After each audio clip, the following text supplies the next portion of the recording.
Salut, c'est Lisa de Créateur Éducative et aujourd'hui je vous parle de clarification et de reformulation. Donc c'est parti! Donc la clarification dans le fond, ce que c'est de redire aux jeunes tes attentes mais dans d'autres mots. Je te donne un exemple. Jimmy reste assis alors que la consigne c'est que lorsque la cloche sonne, tu dois te lever et te mettre en rang. Ben, tu irais le voir et là tu serais comment? Qu'est-ce que tu fais? Puis là il commencerait à te défier, mettons. Ça pourrait être ça le comportement, c'est qu'il devient défiant. Alors la clarification, ce serait de lui dire: Jimmy, dans le fond, quand la cloche sonne, il faut que tu te lèves puis il faut que tu viennes te mettre en ligne. Parce que peut-être que le mot qu'il n'avait pas compris, c'était le mot rang, par exemple.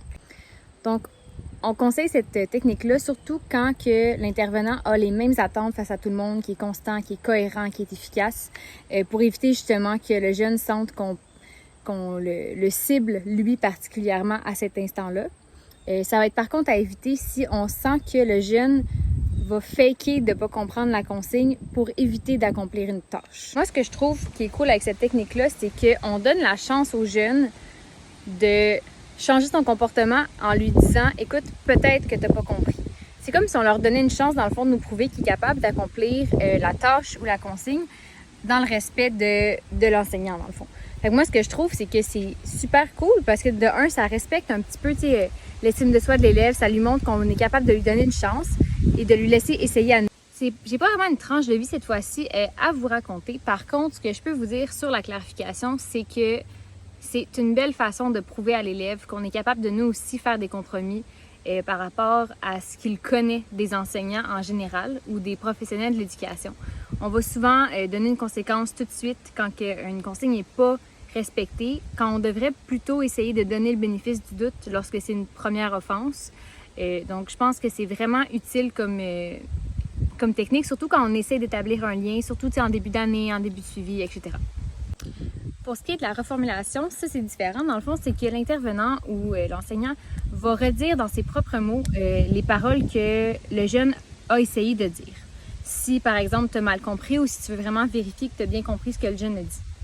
On va surtout faire ça avec les jeunes qui ont de la misère à s'exprimer clairement ou à exprimer justement quelque chose de façon à être compris par les autres.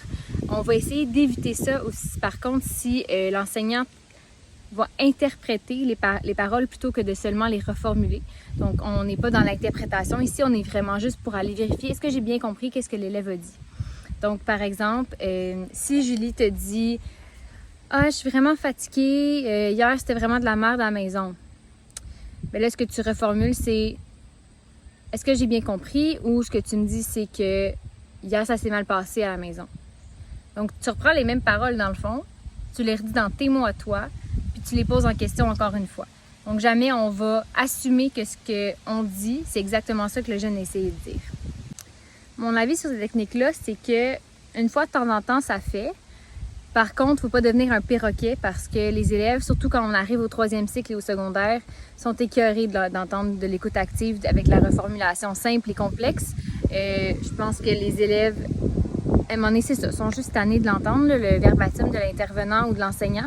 Donc, c'est surtout quand on est avec les plus jeunes qui ont de la misère à exprimer leurs points. Je pense que c'est surtout avec eux qu'on va l'utiliser.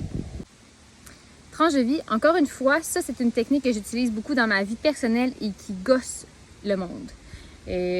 Comme je disais dans une autre de mes vidéos, ils n'ont pas besoin d'une intervenante temps plein sur leur dos. Donc, essayez d'éviter de toujours faire de la reformulation simple et complexe avec votre entourage parce que c'est ça, on n'a pas besoin d'un perroquet. La reformulation, c'est avec parcimonie.